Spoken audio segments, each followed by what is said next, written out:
Hey, this is Dr. Mark Richard, orthopedic surgeon at Duke University. And today on Diamond Doc, we're going to talk about the long-established tradition of running poles for pitchers after they throw. Have you ever run poles after pitching? Many coaches have their pitchers run poles after they pitch. These habits are ingrained in the culture of baseball, but is there science to support these activities? Let's first talk about running poles.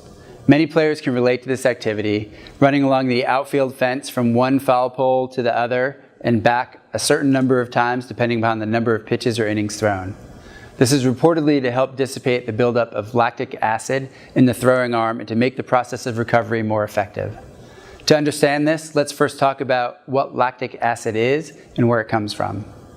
When muscles work anaerobically or without oxygen, they produce energy by turning glucose into lactic acid.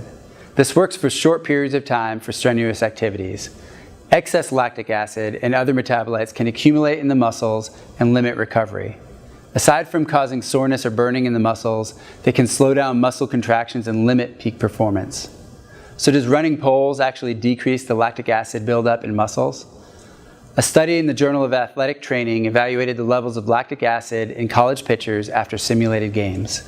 They found no significant increase in blood levels of lactic acid from pre-game to post-game. Furthermore, there does not seem to be any literature that supports the idea that running after pitching will flush lactic acid and other metabolites from the pitching arm. Does that mean that running poles is bad for you? It doesn't mean that at all.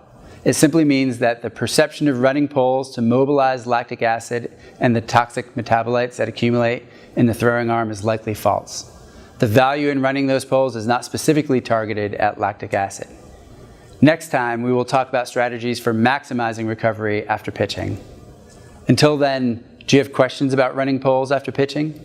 Please respond in the comments and ask your questions using the hashtag USABmailbag.